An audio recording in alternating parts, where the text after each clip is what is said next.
Buen día a todos, buen día querida Cuba, bienvenidos colegas que están ahí en Cuba. Yo soy Cristina Blake, estoy desde Argentina y agradezco fervientemente esta invitación en este encuentro, en estas primeras jornadas de estudios semióticos y educación lingüoliteraria que nos han realizado los organizadores del Centro de Recursos de Aprendizaje y la Investigación el aprendizaje y la investigación dirigida por Lidia Esther Estrada y por el profesor Mena.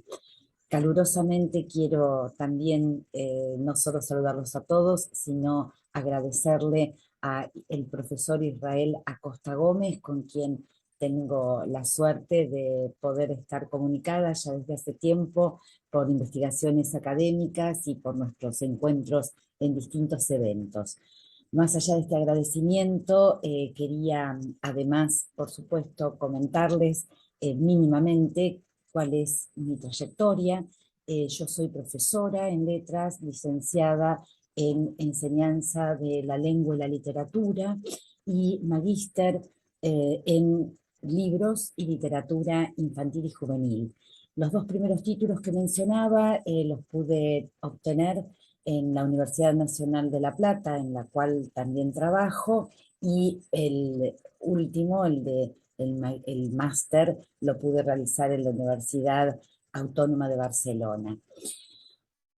¿Qué es lo que hago en general? Bueno, por un lado, tengo a mi cargo el Seminario Permanente de Literatura Infantil y Juvenil, y también soy jefa de trabajos prácticos de la Cátedra de Didáctica de la Lengua y la Literatura, Prácticas de la Enseñanza 2, siempre en la Facultad de Humanidades y Ciencias de Educación de la Universidad Nacional de La Plata, y en la Universidad Nacional de San Martín tengo a cargo la cátedra como adjunta de formación y prácticas docentes 2, además de dirigir la licenciatura en enseñanza de la lengua y la literatura.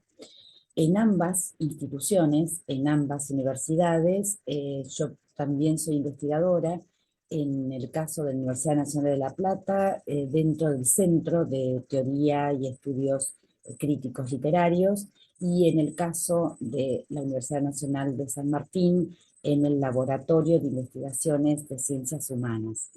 Además, trabajo en dos institutos superiores de formación docente, uno de ellos el 97, que es el profesorado de inglés, y en el número 9, que es la carrera de psicopedagogía, donde en ambos institutos dicto materias que tienen que ver con la lengua y su enseñanza. En este marco quería compartir con ustedes que un momento, un encuentro que titulé como Lecturas Múltiples, enlaces semióticos desde el libro álbum al libro transliterario infantil. Este título tiene que ver con tratarnos de enfocar en estos nuevos lectores que están de alguna manera sugeridos, invitados a tener un lugar, un encuentro en la literatura, en una literatura expandida, podríamos decir, como plantea Claudia Cossack, literatura expandida que se relaciona, que se pone en relación con otras artes y con nuevas tecnologías. Sabemos que el libro para niños ha tenido siempre un enlace muy fuerte, semiótico también, un enlace muy poderoso entre palabra e imagen, que se ha ido transformando a lo largo del tiempo, porque como hemos leído muchos de nosotros, y seguimos haciéndolo, libros pura palabra, también para los niños, y no tan niños, como diría Iris Rivera, para quienes quieren seguir creciendo, en el universo de los textos que podemos denominar como infantiles, sin poner en esto un cerco etario, habitamos, recorremos, circula una literatura que, como decíamos en los libros, entendidos como objetos estéticos, se aúna una relación que, más allá de los libros pura palabra, ya desde muchos siglos atrás comenzó a tener una imbricatura con las ilustraciones. Al principio, las ilustraciones en los libros funcionaban especialmente como lo que Barthes define como anclaje, ¿no? Una imagen que de alguna manera representaba lo mismo que estaba enunciado, declarado en el texto verbal. Pero luego, con el correr del tiempo, ya en el siglo XIX, aparecieron libros animados que intentaban generar nuevos formatos, tener nuevos aditamentos, adyacencias de músicas a partir de, bueno, en su momento cassette, CDs, que generaban, otorgaban a la lectura una necesaria intención de acompañar a ese texto verbal con un juego o tal vez con estos anexos que profundizaban, intentaban, obviamente, meternos en el mundo literario, combinándolo con otras artes, con otras expresiones. De todos modos, cuando damos cuenta de una verdadera interacción entre las artes como experimentos, como experimentaciones artísticas, como productos artísticos en estos objetos estéticos del libro, sin lugar a dudas estamos hablando del siglo XX. ¿Por qué? Porque en este siglo aparecen fundamentalmente una propuesta que tal vez se ha generalizado y de la cual quiero detenerme un poquito más, que es la del libro álbum. El libro álbum como estos libros donde lo que interjuega es sin lugar a dudas tres niveles de lectura, tres niveles semióticos. Por un lado, el literario a partir del texto, del verbo, el nivel verbal, la literatura, pero también desde la imagen, desde la plástica y también una apuesta a lo físico. Esta idea de la materialidad del libro, el libro como un portador que ya no es solo un soporte que podemos encontrar con distintos tamaños, sino también un soporte que tiene significancias. En este sentido, podríamos decir todas las apuestas que ha habido, inclusive en los tamaños de las diferentes publicaciones y ediciones que transforman la lógica de ese texto que podríamos entender como un texto que se aloja únicamente en lo que entendemos como canónico o podríamos decir tradicional. Incluso llegamos a este tipo de libro álbum donde nos encontramos con un tamaño muchísimo más grande y justamente porque está hablando de un mastodonte, ¿no? Más te vale mastodonte, dice el niño que trata de, en este texto, de domesticar a su amigo elefante. Más allá de que sería lindísimo poder leer muchas de estas propuestas, simplemente para podernos detener en algunas características particulares de estas lecturas múltiples y de este universo sígnico que están planteándonos estos textos, reconocemos que en este sentido el lector está concebido en estos libros, primero creo yo, con una postura clara de entender al lector como activo, un lector que en muchos casos es coautor porque tiene que participar constantemente en enlazando, hilvanando esta lectura de distintos códigos, pero fundamentalmente porque es un lector que debe pesquisar, un lector que, como diría Privat, se parece a un pescador o desertó, ¿no? Que planteaba a este lector que es furtivo y que en algunos casos está buscando como la pluma de un ogro. Interesante entonces que nos detengamos en los libros álbum sin desconocer todos estos antecedentes sumamente importantes, pero detenidos en pensar qué interpela al lector o cómo se interpela al lector en la literatura infantil a partir de un libro álbum.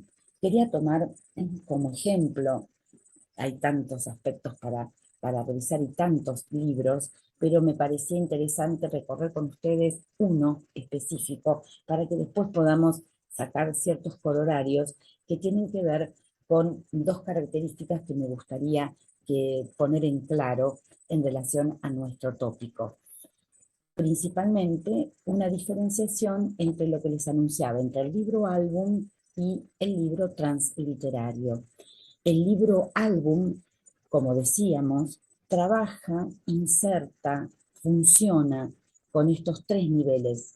Comentaba el físico, el plástico y, por supuesto, el verbal. En estos tres códigos, este libro álbum lo que siempre propone es la idea de poder interconectar, interactuar, y en este sentido nos vamos a encontrar que algunos códigos dan referencia a algo que no está dicho en el texto verbal, o sea que es sumativo, es complementario, deja de ser anclaje la ilustración.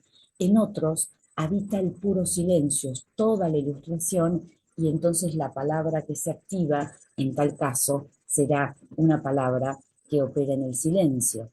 Por otro lado, la tipografía, todos los juegos sobre lo paratextual se ponen en función de sentidos, de generar capas de sentido ficcional. Y por supuesto, tenemos que pensar en recorrer estas lecturas y posiblemente necesitamos la formación de un lector literario con los mediadores culturales, con los profesores, con los docentes, que puedan justamente apuntar a que esta riqueza que puede estar en estos objetos pueda ser focalizada y transitada desde estos códigos. La diferencia primigenia que podemos dar entre el libro álbum y el libro transliterario es que en el libro álbum, que ahora vamos a recorrer, nos encontramos con un lector que, vuelvo a repetir, debe interconectar. Encuentra en el texto estos códigos que les permiten habitar lo literario, pero están independizados. Podemos claramente reconocer que son informantes distintivos y que nos permiten distintas hipotetizaciones.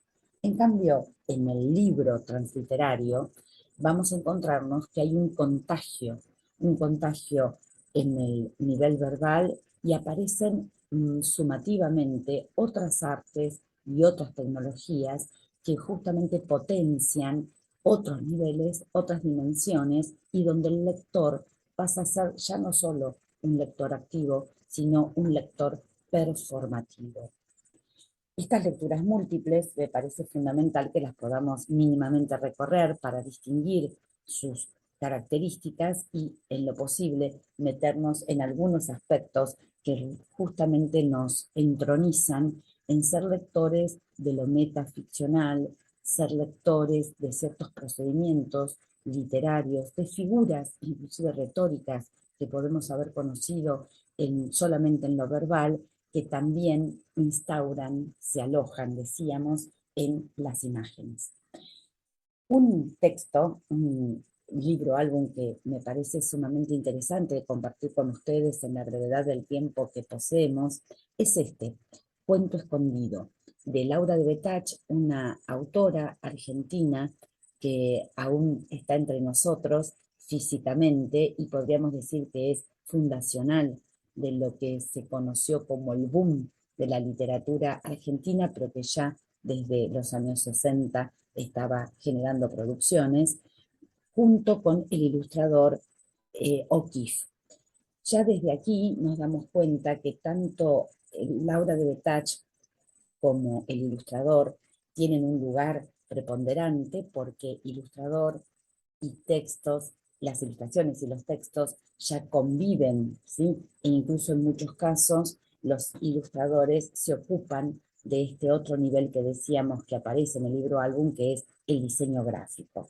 La tapa nos da muestra clara de este cuento escondido con una característica metonímica, ¿no?, que está en los dos extremos, y ya empezamos a querer pesquisar, mirar bien, porque hay muchos datos dentro de una colección que se llama Barcos a Vapor, el barco de vapor, y como ustedes lo pueden ver, que también tiene iconos justamente que representan al puerto, que se reduplica en la bandera, ¿no? Un puerto, un faro y por supuesto un mar. esta colección Barco de Vapor y que de alguna manera justo en la centralidad nos encontramos con un vapor que se excede, ¿sí?, el marco de lo que vemos en la tapa. También encontramos a dos personajes que están como esbozados también metonímicamente detrás de algo, tal vez después vamos a poder saber exactamente de qué, y hasta podríamos decir que nos necesitamos girar la tapa para encontrar a este otro personaje que es un cocinero. Este de aquí, que nos mira a nosotros los lectores, está como escondido, como el cuento. Ya desde el principio nos encontramos con una figuraciones que son generalmente parecen ser distintos personajes que están en un movimiento todos ellos que dan idea que nos están invitando casi a girar y entrar en el mundo de la doble página. El mundo de la doble página propio del libro álbum, que lo distingue del libro tradicional. Por supuesto tenemos los datos, pero tal vez me interesa que nos detengamos en esta gota que tiene un color celeste verdoso y que parece luego rebotar en un mar para empezar a leer un cuento también desde la palabra. Desde la palabra, desde este código, comienza diciendo: encontré este cuento debajo de las pestañas de Marianita. Había una vez un cuento tan chiquito que podía esconderse debajo de una pestaña. Cuando el ojo de la pestaña soltaba una lágrima de mar salado, dos lágrimas de mar salado, tres lágrimas de mar salado, el cuento se llenaba de barcos.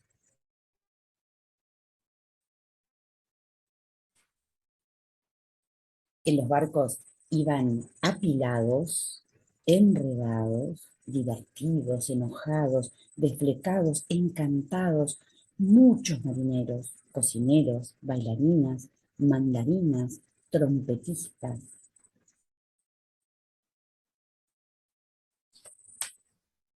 gatos bigotudos, loras charlatanas,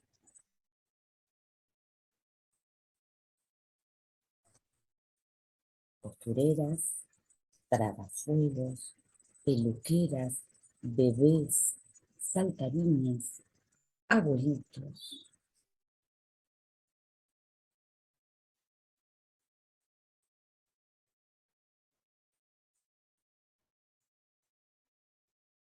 Bicicletas, palmeras, castillos, calecitas,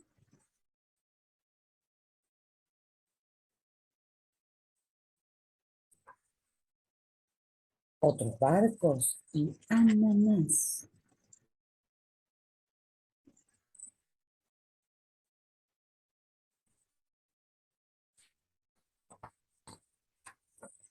¿Y qué más?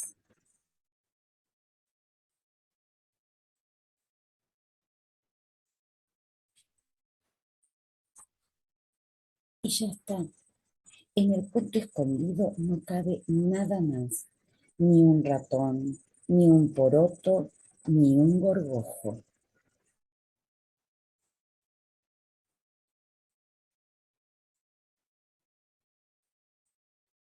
Entonces los barcos se van lejos.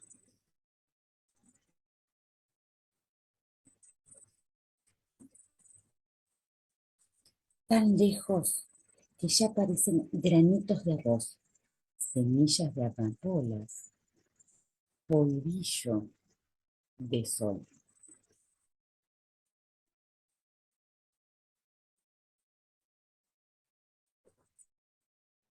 Porque este cuento está acabando de acabar con su mar, con sus barcos, con su sal.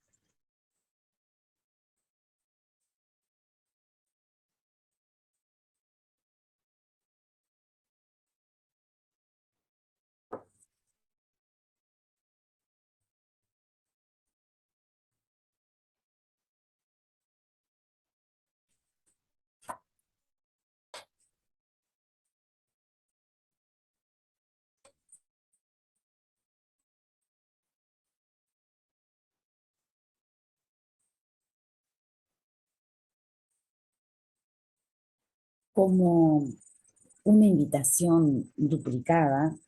Nos encontrábamos, decíamos, con esta guarda que luego pasa a estar también en el cierre del libro, y seguimos con personajes que nos hacen continuar, porque obviamente en el cuento escondido encontramos este ejercicio de la ficción dentro de la ficción, este procedimiento literario tan importante que nos podemos relacionarlo, y ya es un intertexto, con otros textos que seguramente ustedes deben estar recordando. Pero hay marcas que justamente están dándonos cuenta de indicios fundamentales, como por ejemplo en la tipografía, por la cual encontramos además el cambio de voz dentro de esta narrativa. Por un lado, tenemos, ¿se acuerdan que se los había mostrado desde el principio? Encontré en primera persona este cuento debajo de las pestañas de Marianita, hasta que luego sabemos que nos metemos en otro cuento, en el cuento, que inicia con esta fórmula de había una vez, pero que tipográficamente, como se mantiene en el resto del texto, nos vamos a encontrar que siempre aparece la imprenta mayúscula. Demorarnos en tantos ejercicios de esta manera, donde aparece una retórica que está acompañando un encadenamiento de datos, de todo aquello que va surgiendo y aparece en un tiempo que obviamente se modifica. Y marco lo del tiempo porque esa modificación está planteada solo en la ilustración, a partir de que estamos mirando a este sol, hasta que el sol luego no solo se adormece, ¿sí? Que ahora les voy a mostrar, sino que nos va mostrando también el cierre, el final de aquello que se está relatando. Nos encontramos entonces, decíamos, cómo la ilustración está agregando datos que no estaban planteados en el texto en sí mismo, y el texto en sí mismo tiene esta lógica de cadencia que aparece por ciertas repeticiones y por encadenamientos, casi a modo de retahílas, que está poniendo en funcionamiento el texto de Laura de Betach. Nos encontramos con realmente una ilustración poderosa, que va dándonos cuenta de un mundo que combina cosas que podrían estar dentro del mundo del nonsense, pero que nos damos cuenta que todo puede estar en este mar de bicicletas, palmeras, castillos, ¿sí? De tiempos y de mundos, donde aparece la hipérbole, posiblemente como en este barco, con todos los relojes de parece un relojero, donde los tamaños, las hipérboles de las iconografías y su cantidad de repeticiones también entre las imágenes de distintos tamaños, necesariamente nos implican tener que meternos en el mundo de la imagen, de la ilustración, de los dibujos, para ir encontrando cantidades de personajes, posiblemente en esta panorámica, porque obviamente el encuadre también es fundamental. Dando cuenta del encuadre, por otro lado tenemos en esta rica ilustración de O'Keeffe, otras características fundamentales, como por ejemplo el tema de este icono que aparece justo cuando el mar se extiende, porque empieza, dice, cuando dice que los barcos se van lejos, también nos vamos alejando nosotros, en el sentido que vamos a mirar con menos precisión, y aparece un personaje en el lugar que siempre esperábamos tener el dato de página, que ahora está en el centro, un personaje que mira al lector, y mira al lector con una expresión de sus ojos, esta ostra muy extrañada. Aparece en esto que nos estaría dando cuenta de que comienza todo a finalizar, la gran sorpresa, ¿sí? La gran sorpresa de esta transformación, donde tan lejos ya que se parecen a granitos de arroz, a semillas de amapola, a polvillo del sol, y en el final, la ostra, en el final de la palabra, la ostra, del nivel verbal, la ostra está cerrada, pero sabemos que este no es el final del texto. Si bien el texto termina con esa palabra y con la ostra cerrándose, el final del texto es con silencio. ¿Por qué? Porque en el libro álbum también el silencio tiene un espacio y el silencio en algunos casos, como en este, está dando cuenta de una palabra que puede seguir reverberando, como pasa con dos personajes que están en la contratapa y que justamente vuelven a la idea del rebote, ¿no? Esta idea de trampolín de la imaginación, y están en pleno movimiento. Estos dos personajes que si buscamos con atención, los vamos a reencontrar dentro del texto. Aquí lo tenemos, ¿sí? Cual saltarines, ¿sí? Bien, que los volvemos a reencontrar aquí. Están casualmente en el centro del texto, en aquel momento donde están mezclados entre tragafuegos, saltarines, bebés, abuelitos y costureras. Cuento Escondido es un libro álbum que, como decíamos, nos hace interconectar todo el tiempo, y también es cierto que, como comentábamos previamente, tiene o redunda en lo que muchas veces podríamos recuperar como algunas categorías que plantean Nicolás Geva, Scott, Nodelman, Lewis, quienes plantearon cómo esta relación entre palabra e ilustración es un juego en el libro álbum específicamente que puede tener distingos. Uno de ellos es el de la interacción simétrica, porque en muchos casos nos encontramos que la palabra y la imagen están en simetría con la historia. En otros casos hay una interacción intensificadora y de ampliación, como lo pudimos constatar en el cuento. Se agregan, se amplifican, se suman inclusive datos que no están, en este caso, mencionados en ese encadenamiento y en esa enumeración. Se suman otros personajes, otras imágenes y también otros focos. Hay una focalización distintiva.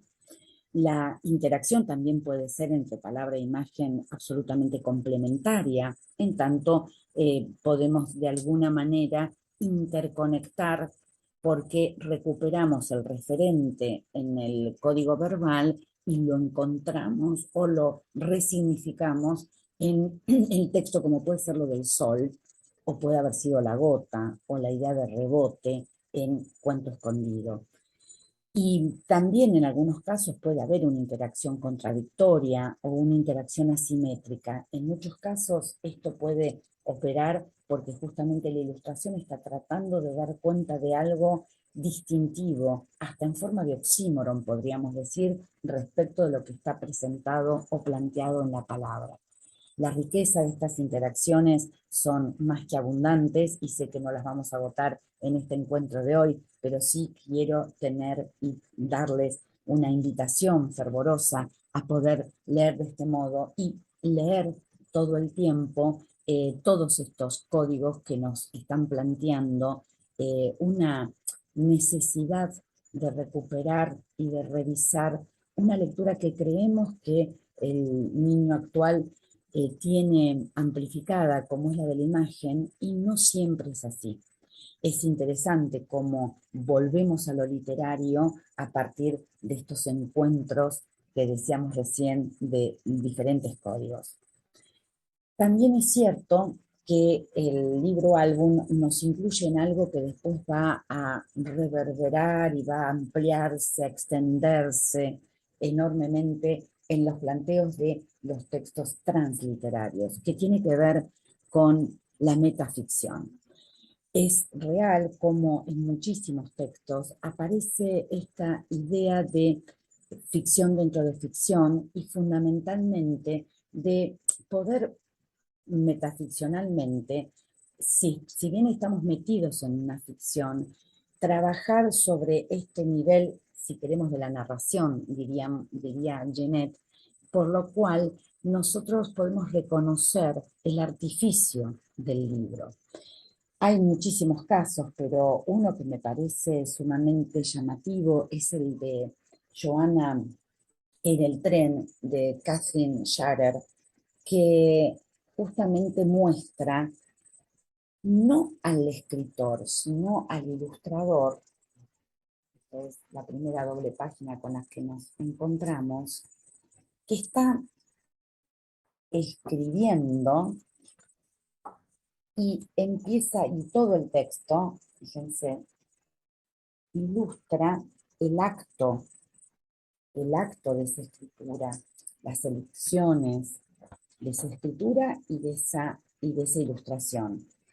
Incluso se inserta en un momento, más allá de lo que está realizando el ilustrador, un texto, ¿sí?, que está separado, creo que lo pueden visualizar, ya dentro de la doble página, pero separado, como justamente en el margen derecho, donde dice: un tren atraviesa el campo, un tren con ruedas que troquetan con muchos vagones y con muchos compartimentos en cada vagón.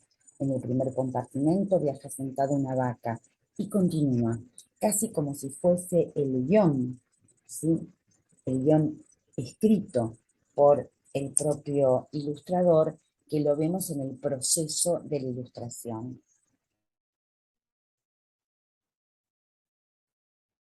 Esta metaficción, por supuesto, aumenta también en esta necesidad que tuvimos nosotros de ir recorriendo en un ir y volver, porque es cierto que el libro álbum instaura esta idea distintiva de no pasar página por página en forma lineal, sino tener que volver a ella. De ahí también un juego metaficcional más que importante. Y en este caso en particular, en el cuento escondido, pero lo podríamos obviamente extender en muchos otros libro álbum, nos encontramos por lo menos con 4 conceptos que me parecen claves para ir recorriéndolos de los textos metaficcionales.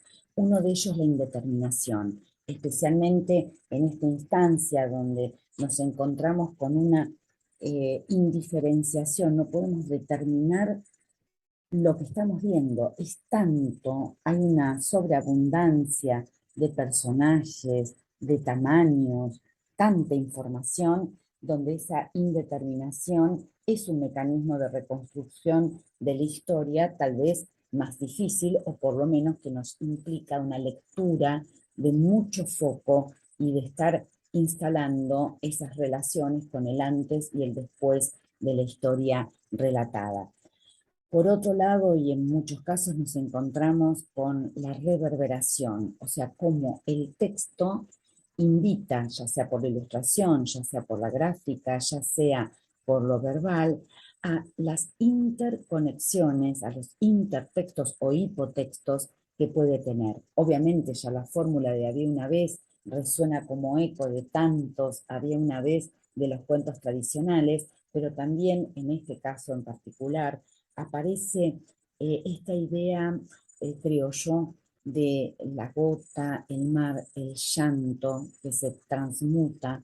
Hay un tiempo de ese llanto que crea este gran mar y provoca vidas y vivencias muy particulares que por supuesto podríamos relacionar con tantos textos que dan cuenta de lo mismo, y también esta intertextualidad con el folclore, porque haber optado, en el caso de esta autora, Laura de Betach, a jugar con retahílas, con encadenamientos, con enumeraciones, con una rima que va jugando entre el poema y la historia, que gráficamente incluso podríamos reconocer que da idea de apilamiento como está dicho verbalmente. En el lenguaje verbal aparece esta idea de que los barcos iban apilados, y estos barcos apilados también están apilando todo lo que se dice como también se encuentran en la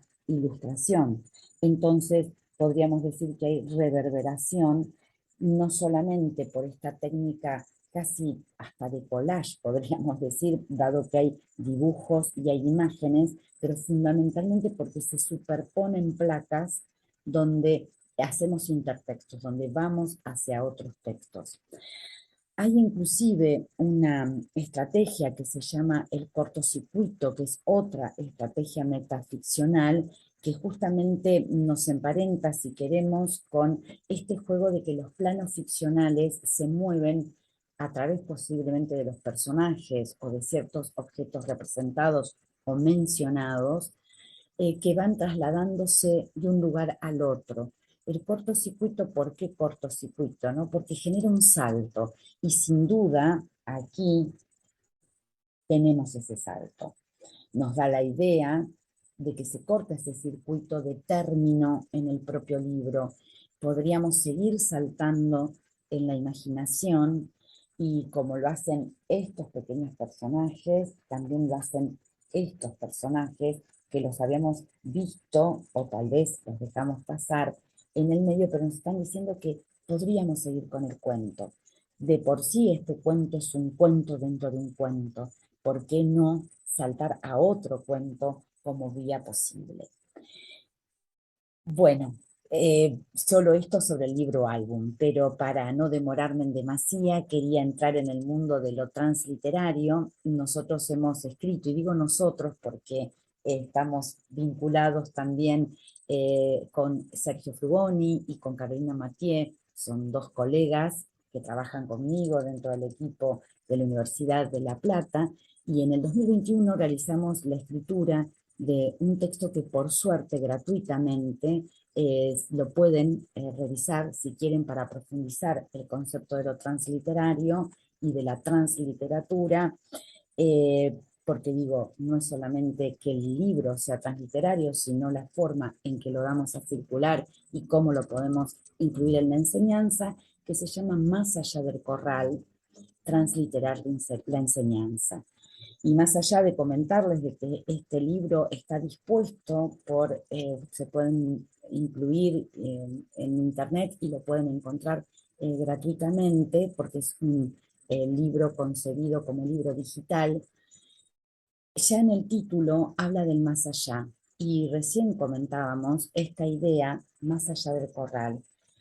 Cuento escondido, los libros álbum nos llevan al más allá de una literatura como tal vez la hemos concebido en forma tradicional para justamente llevarnos a otros mundos. Y la palabra, la categoría transliteratura, justamente en su prefijo trans, como lo analiza Miriam Chiani, está dando cuenta de un más allá de la literatura.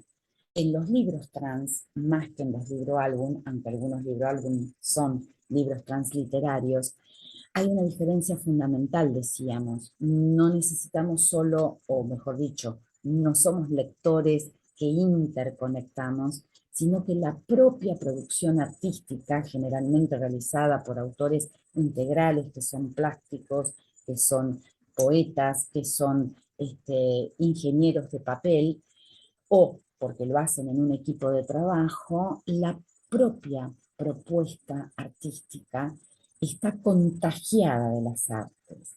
Las artes y las tecnologías están fusionándose, ya no están automatizadas y nosotros como lectores debemos interconectar.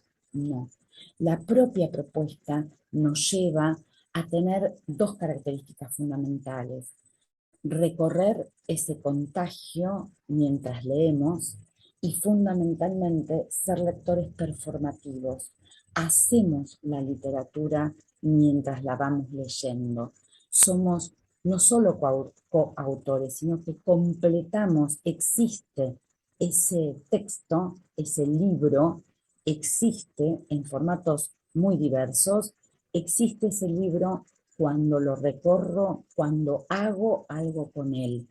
Se completa esa producción, que es la provocación para entrar en lo literario, esa provocación que producen un equipo de trabajo, esa provocación concluye, pero con la acción que nunca se repite del lector.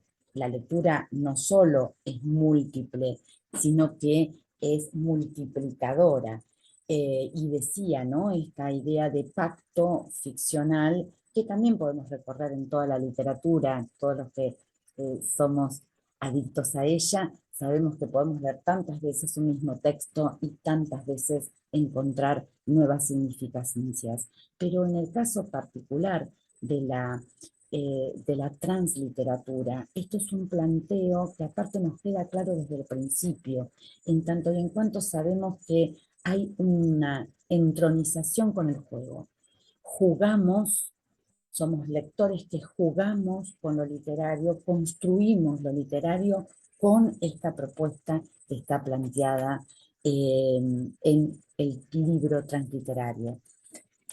El libro transliterario tiene muchísimas formas, formatos, por eso los invito a que sigan amplificando esta categorización y sus posibilidades de análisis que realmente son más que, eh, más que fuertes, más que potentes, pero que obviamente tenemos que ir cerrando y quería compartir con ustedes sí, una lectura de un libro transliterario que es de la misma autora que acabamos de leer de Cuento Escondido.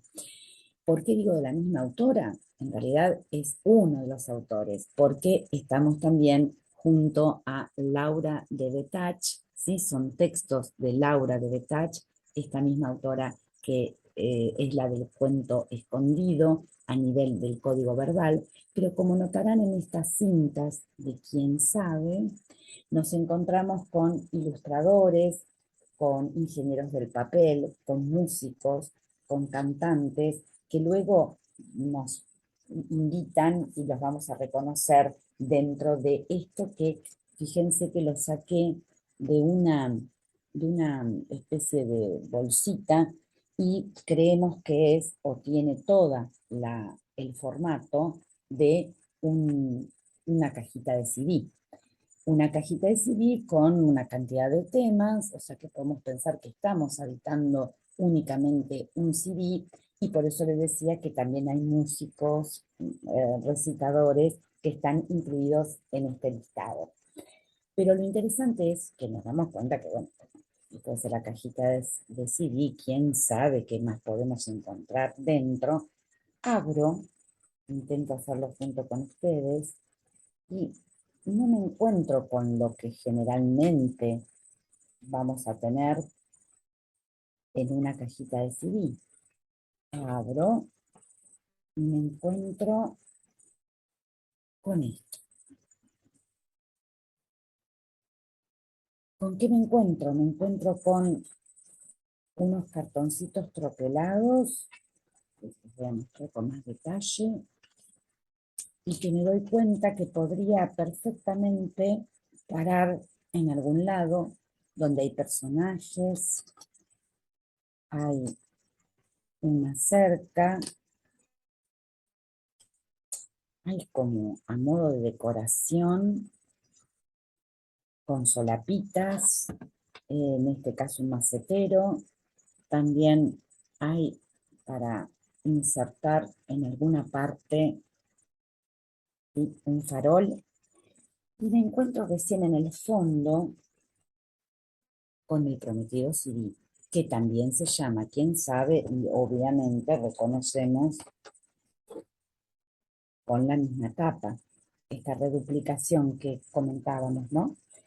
El CD contiene lo que está descrito aquí, pero por supuesto, como le pasaría a cualquier niño, y les debe pasar a ustedes con la tentación de verlo, nos damos cuenta que aquí tenemos solapitas que nos van a permitir, disculpen que me pongo un poquito más baja, me van a permitir construir, fíjense el tiempo que yo voy teniendo para hacer esto, esta performatividad que opera en ser por un momento constructores de lo que se transformó volumétricamente en una casita que está hasta decorada y por la cual puedo ingresar, tiene su número, y tiene su tochito, y puedo entonces ahora ponerme a jugar, si yo quiero, en apoyar esta casa, meter a los personajes en distintas instancias, puedo jugar de diferentes maneras con estos objetos, la puedo pintar si quisiera. Por un lado, encontramos esta magia de esta casita, pero hay algo que es fundamental. Los textos de Laura de Betach están en muchos casos recitados por ella misma como lectura en voz alta de poesías. En otros casos están las canciones y todas ellas dan cuenta o de esta casita, de algo que pasa aquí o de algunos personajes que empezamos a reconocer mientras lo escuchamos. Música, construcción volumétrica, jugar con personajes, escuchar un texto literario, hacer la literatura mientras vamos leyendo. Esto es transliteratura y por supuesto en la transliteratura hay tantas cintas de Moebius, distintas formas donde